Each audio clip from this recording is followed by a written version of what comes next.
जय श्री कृष्णा। स्वागत है आपका हमारे चैनल में। आज हम आपको कार्तिक मास के 15वें दिन की कथा सुनाएंगे। आइए शुरू करते हैं। बोलिए बांके बिहारी लाल की जय। कार्तिक महात्म की जय। राजा पृथु कहने लगे कि हे नारद जी, भक्त वत्सल भगवान की पूजा का इतिहास सुनाओ। तब नारद जी बोले कि हे राजन, एक पुरातन इतिहास कहता हूँ, सुनो। पहले चोर नाम का एक राजा कांतिपुर में राज्य करता था। उसके राज्य में कोई भी दुखी, पीड़ित तथा गरीब नहीं था। सारी प्रजा अंततः सुखी थी। उस राजा के नाम पर उस देश का नाम भी चोर देश पड़ा। एक समय वह राजा बड़े बड़े मणि मुक्ताओं से भगवान की पूजा करके वही मंदिर पर बैठ गया। उसी समय उसी नगर के विष्णु शर्मा नाम वाले ब्राह्मण ने बहुत सी तुलसी दल और जल से भगवान की पूजा की। उसके तुलसी दलों से राजा द्वारा भगवान पर चढ़ाए गए मणि मुक्ता आदि ढक गए। जय देख राजा ने कुछ क्रोधित होकर ब्राह्मण से कहा कि हे विष्णु शर्मा, तुमको पूजा का कुछ भी ज्ञान नहीं। तुमने मणि मुक्ताओं से की गई मेरी पूजा की शोभा को तुलसी दलों से ढक कर समाप्त कर दिया। तब विष्णु शर्मा कहने लगे, हे राजन, तुम अभिमान से युक्त हो, इसी कारण भगवान की पूजा को नहीं जानते। ब्राह्मण के यह वचन सुनकर राजा बड़े गर्व से कहने लगा, हे ब्राह्मण, तुम संभ्या दरिंद्री हो, इसीलिए भगवान की क्या पूजा करोगे? क्या तुमने भगवान का कोई स्थान बनवाया या कोई जग आदि करवाया? मैं सबके सामने कहता हूँ कि देखे, भगवान की भक्ति करके तुम पहले स्वर्ग में जाते हो जब मैं जाता हूँ। इतना कहकर राजा ने गूगल ऋषि को आश्चर्य बनाकर बड़े बड़े जग आरम्भ कर दिए। साथ ही ब्राह्मणों को बहुत सद्रव्य दान देने लगा। विष्णु शर्मा भी सदा की भांति भगवान का पूजन करता रहा। उसने 5 नियम लिए। माघ तथा कार्तिक के व्रत, तुलसी वन रोपण, एकादशी का व्रत तथा ओम नमो भगवते वासुदेवाय इस मंत्र का जाप करने लगा। साथ ही दिन रात भगवान का कीर्तन करने लगा। चलते फिरते उठते बैठते सदैव भगवान का स्मरण करता रहा। एक समय भोजन करता। एक दिन विष्णु शर्मा ने रसोई बनाई तो कोई खाना उठाकर ले गया। उसने फिर रसोई नहीं बनाई कि सायंकाल का व्रत भंग न हो जाए और भूखा ही सो गया। दूसरे दिन फिर रसोई बनाई तो जब भगवान का भोग लगाने लगा तो फिर कोई खाना उठाकर ले गया। इसी प्रकार 7 दिन तक चलता रहा। यद्यपि विष्णु शर्मा भूख के मारे व्याकुल हो गया, परंतु उसने सत्संग के समय के भंग हो जाने के डर से दूसरी बार रसोई नहीं बनाई। वह यही सोचता रहता कि न जाने कौन हमारा खाना उठा ले जाता है। भक्तों की इस आशा को छोड़कर जाना भी उसे ठीक नहीं समझा। फिर सोचा, अच्छा, आज मैं पूरी तरह ध्यान रखूंगा और देखूंगा कि कौन खाना उठाकर ले जाता है। ऐसा विचार कर वह एक स्थान में छुपकर बैठ गया। थोड़ी देर में वहां क्या देखता है कि एक अति दुर्बल चंडाल, जिसका शरीर केवल अस्थियों का पिंजर बना हुआ है, छिपकर आया और वहां से खाना उठाकर चलने लगा। उसको देखकर विष्णु शर्मा के मन में अति दया उत्पन्न हुई और वह कहने लगा कि भैया, रूखा भोजन मत करो, मेरे पास थोड़ा सा घी है, वह भी लेती चलो। ब्राह्मण के जय वचन सुनकर डरा हुआ वह चंडाल भागता हुआ ठोकर खाकर गिर गया। तभी विष्णु शर्मा भी उसके समीप पहुंच गया और एक वस्त्र लेकर उस पर हवा करने लगा। थोड़ी देर के बाद ब्राह्मण क्या देखता है कि उस चंडाल की जगह शंख चक्र, गदा पद्म तथा बनमालाधारी भगवान विष्णु वहां लेटे हुए है। उसी समय ब्राह्मण ने भगवान के चरणों में गिरकर नमस्कार किया।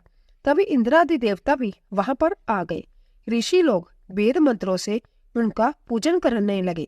तब भगवान ने स्नेह पूर्वक उस ब्राह्मण का आलिंगन किया और उसको सर्व मुक्ति प्रदान की। फिर अपने साथ विमान में बिठाकर बैकुंठ को ले गए। यह चरित्र देखकर चोल राजा अंतत दुखी हुआ और उसने आचार्य गुंगल ऋषि को बुलाकर कहा कि यह सब क्या हो रहा है, जिसके द्वेष के कारण हमने यह सब जगाद किए, वह तो बैकुंठ को जा रहा है। क्या हमारे जग दान आदि सब निष्फल हो गए? इससे यही सिद्ध होता है कि भगवान जग आदि से नहीं, केवल भक्ति से ही प्रसन्न होते हैं। राजा आजीवन ब्रह्मचारी रहा था, इस कारण उसके कोई संतान नहीं थी। अतः अपना सब राजपाट, धन आदि अपने बांझे को सौंपकर भगवान मुझको स्थिर भक्ति दे, ऐसा कहकर अग्निकुंड में कूद गया। यह देख गूगल ऋषि ने क्रोध में आकर अपनी चोटी उखाड़ ली। तब से अभी तक चोल देश में बांजा मामा का उत्तराधिकारी होता है और आज भी गूगल गोत्र के ब्राह्मण सिर पर शिखा नहीं रखते। राजा के अग्निकुंड में गिरते ही भगवान अग्निकुंड में प्रकट हो गए और उसका आलिंगन कर उसे स्वरूप मुक्ति प्रदान की। इसके पश्चात विष्णु भगवान ने विष्णु शर्मा को पुण्यशील तथा चोल राजा को सुशील नामक अपना द्वारपाल बना दिया। इसी तरह 15वां अध्याय समाप्त होता है। बोलिए वृंदावन बांके बिहारी लाल की जय। भक्तों, अब हम सुनेंगे दिवाली पर माता महालक्ष्मी की पौराणिक कथा। हर वर्ष जब कार्तिक अमावस्या की शुभ रात्रि आती है तो संपूर्ण संसार दीपों से आलोकित हो उठता है। इस दिन केवल अंधकार मिटाने के लिए नहीं बल्कि माँ लक्ष्मी का स्वागत करने के लिए दीप जलाए जाते हैं। कहा गया है कि जो भक्त इस पावन रात्रि में श्रद्धा पूर्वक महालक्ष्मी की कथा का पाठ करता है उसके घर में सदैव सुख समृद्धि और धन धान्य का वास होता है। तो आइए सुनते हैं वह पवित्र कथा जो चूकों से हर दीपावली पर लक्ष्मी पूजन के साथ सुनाई जाती है। बहुत समय पहले एक नगर में एक साहूकार रहता था जिसकी एक अत्यंत धर्मपरायण और भक्ति भाव से भरी हुई पुत्री थी। वह प्रतिदिन अपने घर के समीप स्थित एक पीपल के वृक्ष की पूजा करती थी और उसे जल चढ़ाती थी, क्योंकि यह वही पीपल वृक्ष था जिसमें माँ लक्ष्मी का वास माना गया था। उसकी सच्ची भक्ति और निष्ठा से प्रसन्न होकर एक दिन माँ लक्ष्मी संभ्या उस कन्या के सामने प्रकट हुई।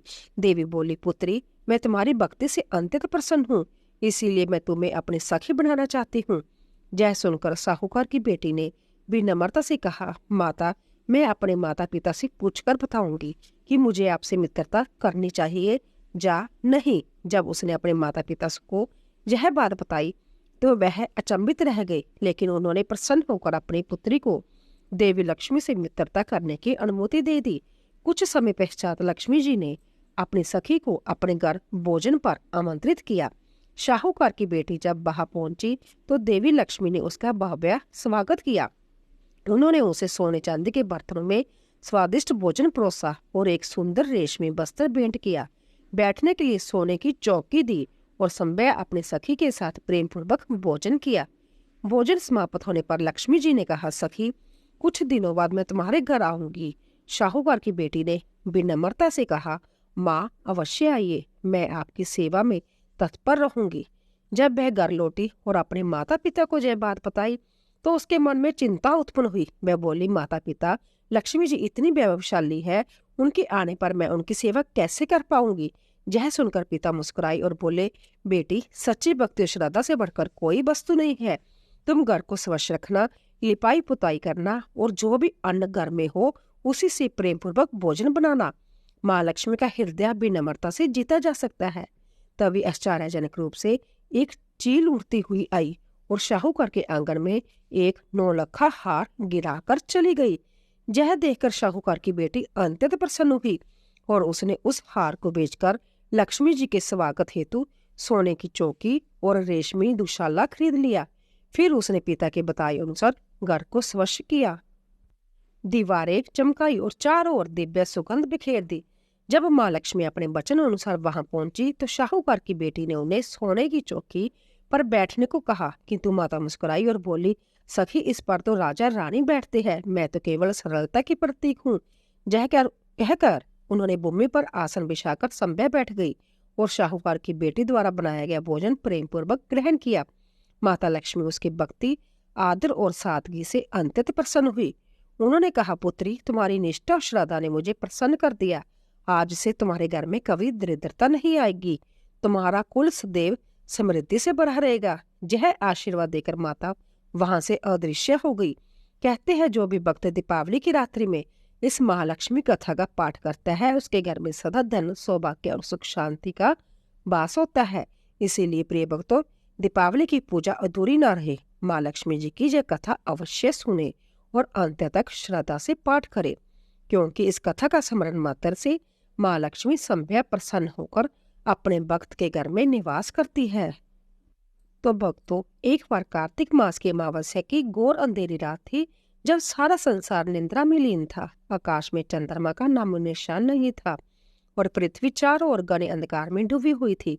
उसी समय बैकुंठ लोक से देवी माँ लक्ष्मी पृथ्वी लोक पर भ्रमण करने के लिए निकली। उनके चरण जहां तहां पड़े वहां हल्की सी आवा फैल जाती, परंतु चारों ओर इतना घना अंधकार था कि वे दिशाओं का भेद ही भूल गई।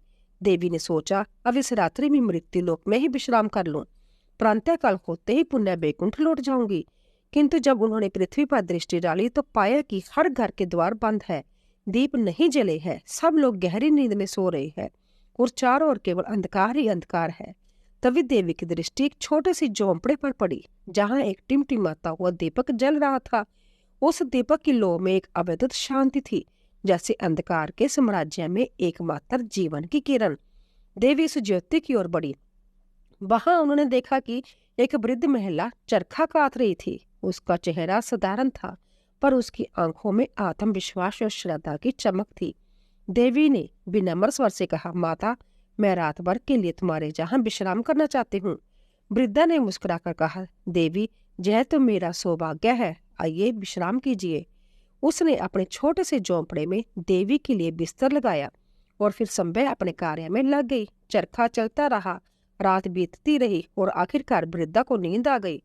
जब प्रातःकाल हुआ और वह जागी तो उसकी आंखों विस्मय से फैल गई। जहां कल उसका मिट्टी का झोंपड़ा था, वहां अब एक भव्य महल खड़ा था। चारों ओर स्वर्ण, रत्न और धन धान्य बिखरे पड़े थे। वृद्धा समझ गई कि जो रात्रि में अतिथि आई थी वह कोई साधारण स्त्री नहीं थी, संभव महालक्ष्मी थी, जो उसके श्रम, सेवा और सादगी से प्रसन्न होकर उसे वरदान दे गई। तभी से यह परंपरा प्रारंभ हुई कि कार्तिक अमावस्या की रात को दीप जलाया जाए, ताकि यदि देवी लक्ष्मी भ्रमण पर हो तो उन्हें मार्ग मिल जाए और वह घर में प्रवेश कर सके। तभी लोग अपने घरों के द्वार खोलकर दीपक जलाकर लक्ष्मी के स्वागत की प्रतीक्षा करने लगे। किंतु इस कथा में छिपा संदेश कहीं अधिक गहरा है। यह केवल दीप जलाने का पर्व नहीं, कर्म की साधना का उत्सव है। देवी लक्ष्मी उसी के घर ठहरती है जहाँ परिश्रम, पवित्रता और दूसरों के लिए प्रकाश फैलाने की भावना होती है। वह वृद्धा की भांति जो संभव अंधकार में भी कर्म करती रही और जिसकी कुटिया से दीपक का प्रकाश अंधकार को चुनौती देता रहा। लक्ष्मी निवास नहीं करती, वह विश्राम करती है, क्योंकि उनका एक नाम चंचला भी है, जिसका अर्थ है अस्थिरता। वह वहीं ठहरती है जहां परिश्रम और भक्ति का संगम होता है। इसीलिए दीपावली की रात केवल दीप जलाने की नहीं, अपने भीतर की आलस्य और अंधकार को मिटाने की रात है। यही वह शुभ क्षण है जब हम अपने अपने विचार और अपने आचरण से अपने जीवन में प्रकाश का संचार कर सकते हैं। यही कारण है कि इस दिन को प्रकाश पर्व कहा गया है, क्योंकि इस रात को केवल दीपक ही नहीं जलते, बल्कि मानव आत्मा के भीतर भी एक नया दीप प्रज्वलित होता है, जो अज्ञान, आलस्य और अधर्म के अंधकार को मिटाकर सत्य, श्रम और श्रद्धा का उजाला फैलाता है। इसीलिए कहा गया है, लक्ष्मी वहीं टिकती है जहां कर्म और धर्म साथ रहते हैं। जय मां लक्ष्मी। भक्तों, अब हम सुनेंगे श्री लक्ष्मी चालीसा। जय पाठ देता है मनचाहा वरदान। आइए शुरू करते हैं। लक्ष्मी चालीसा दोहा। मातु लक्ष्मी करे कृपा करो हृदय में वास, मनोकामना सिद्ध कर परव्यू मेरी आस। सिंधु सूता विष्णु प्रिय नत शिर बारंबार, रिद्धि सिद्धि मंगल प्रदे नत शिर बारंबार। रिद्धि सिद्धि मंगल प्रदे नत शिर बारंबार। जेहि मोर अरदास हाथ जोड़ बेनती करूं, सब विधि करो सुबास। जय जननी जगदम्बिका। सिंधु सूता में सिमरो तो ही, ज्ञान बुद्धि विद्या दो मोही। तुम समान नहीं कोई उपकारी, सब विधि परव्यू आस हमारी। जय जय जगत जननी जगदम्बा, सबके तुम ही हो सब लंबा। तुम ही हो गट गट के वासी, बिनती जय हमारी खासी। जग जननी जय सिंधु कुमारी, दीनन की तुम हो हितकारी। बिनवो नित्य तुम्ही महारानी, कृपा करो जग जननी भवानी। कही विधि स्तुति करो तिहारी, सुध लीजिए अपराध बिसारी। कृपा दृष्टि चितवो मम ओरी, जगत जननी बिनती सन मोरी। ज्ञान बुद्धि जय सुख की दाता, संकट हरो हमारी माता। शिर सिंधु जब विष्णु माथयो, 14 रतन सिंधु में पायो, 14 रतन में तुम सुख राशि, सेवा कियो प्रभु बनि दासी। जब जब जन्म जहाँ प्रभु लिहना, रूप बदलते सेवा किहना। संभ्य विष्णु जब नर तनु दारा, लेन्यु अवधपुरी अवतारा। तब तुम प्रकट जनकपुर माही, सेवा कियो हृदय पुलकाही। अपनायो तो ही अंतर्जामी, विषव विदित त्रिभुवन के स्वामी। तुम सब प्रबल शक्ति नहीं आनी, कह तक महिमा कह बखानी। मन करम वचन करे सेविकाई, मन इच्छित वांछित फल पाई। तजी छल कपट और चतुराई, पूजे विविध पंक्ति मन लाई। और हाल में कहो बुझाई, जो जय पाठ करे मन लाई। ताको कोई कष्ट न होए, मन इच्छित फल पावे फल सोए। त्राही त्राही जय दुख निवारणी, त्रिविध ताप भव बंधन हारनी। जो जय चालीसा पढ़े और पढ़ावे, इसे ध्यान लगा कर सुने सुनावे। ताको कोई रोग न सतावे, पुत्र आदि धन संपत्ति पावे। पुत्र हीन और संपत्ति हीना, अंधा बधिर कोड़ी अति दीना। विपर भुलाए के पाठ करावे, शंका दिल में कभी न लावे। पाठ करावे दिन चालीसा, ता पर कृपा करे गौरीसा। सुख संपत्ति बहुत सी पावे, कमी नहीं कहूँ की आवे। 12 मास करे जो पूजा, तही समधन्य और नहीं दूजा। प्रतिदिन पाठ करे मन माही, उन सम को ही जग में नाही। बहु विधि क्या मैं करो बड़ाई, ले परीक्षा ध्यान लगाई। करी विश्वास करे बरतने माँ, होए सिद्ध उपजे और प्रेमा। जय जय जय लक्ष्मी महारानी, सब में व्यापित जो गुण खानी। तुमरो तेज प्रबल जग माही, तुम सम कोई दयाल कहो नाही। मोहि अनाथ की सुधि अब लीजे, संकट काटे भक्ति मोहि दीजे। भूल चुक करी क्षमा हमारी, दर्शन दीजे दशा निहारी। बिन दर्शन व्याकुल अधिकारी, तुम्हें अक्षर दुख सहते बारी। नहीं मोहि ज्ञान बुद्धि है तन में, सब जानत हो अपने मन में। रूप चतुर्भुज करके धारण, कष्ट मोर अब करियो निवारण। कही प्रकार में करो बड़ाई, ज्ञान बुद्धि मोहि नहीं अधिकारी। रामदास अब कहाई पुकारे, करो दूर तुम विपत्ति हमारी। त्राही त्राही दुख हरनी, हरो बेगी सब त्रास।